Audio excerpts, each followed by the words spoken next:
La 6e étape régionale des rencontres du développement durable 2022, anniversaire des ODD, se tenait aujourd'hui à Dijon, au cœur de la Bourgogne-Franche-Comté, pour aborder un thème qui était vraiment très important, territorialiser la transition, c'est-à-dire rendre la transition accessible, si j'ose dire, à échelle humaine, à échelle de notre bassin de vie. C'était une journée passionnante.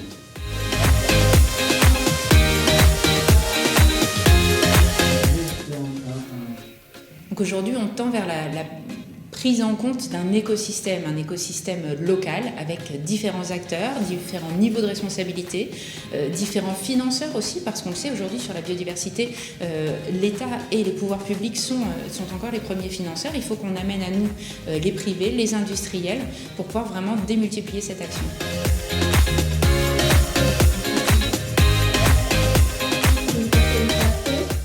Chaque territoire doit faire sien des objectifs planétaires et voir comment on peut le faire localement. Pourquoi localement? Parce que beaucoup de choses de la vie quotidienne sont là, les transports, les villes, les logements, les boutiques, tout ce que vous voulez, et surtout parce que les gens se connaissent, se rencontrent, peuvent se parler. Donc c'est un échelon absolument indispensable, c'est pas le seul, mais il est indispensable, et donc c'est toujours extrêmement utile d'y travailler.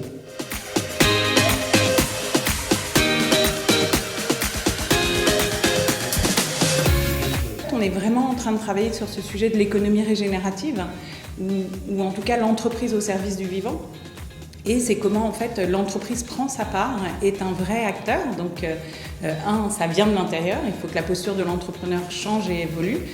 Mais surtout, il faut que les parties prenantes, qui soient politiques, citoyens, les collectivités locales, le gouvernement, décident en fait d'engager cette coopération.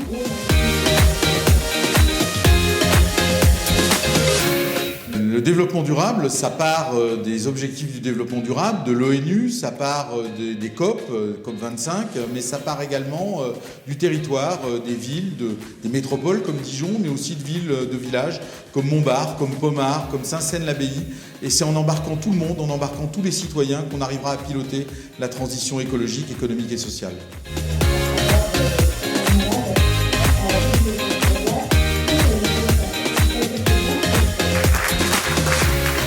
Les conditions d'élevage impactent de façon forte les enjeux sur le climat, sur la biodiversité, sur la déforestation, sur l'affectation des sols, sur les limites planétaires.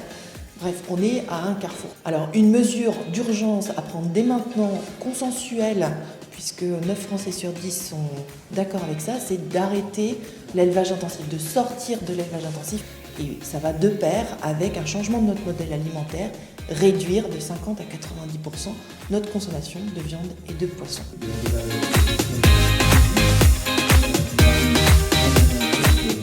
Deux tiers de la population sera dans les milieux urbains d'ici à 2050. Donc on voit aujourd'hui dans les villes qu'on a de plus en plus d'urbanisation, donc ça veut dire de plus en plus de congestion, de pollution, des modes différents qui vont partager le même espace public. Et en fait, il faut rendre tout ça harmonieux, tout en ayant en fait une planification urbaine, une planification de transport, avec le concept notamment de la 15-minute city, c'est-à-dire la ville de 15 minutes, donc accéder en fait à toutes les choses du quotidien en 15 minutes.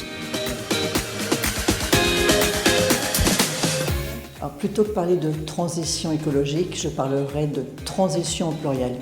Transition du numérique, transition vers le vivant, transition vers l'économie circulaire. Pour mener toutes ces transitions de front, il est évident qu'il faut inventer de nouveaux récits pour un futur vivable, mais surtout un futur désirable. Donc nous sommes face à un shift monstrueux qui concerne toutes les générations et tous les acteurs du territoire, que ce soit l'État, les régions, les collectivités, les entreprises et les citoyens.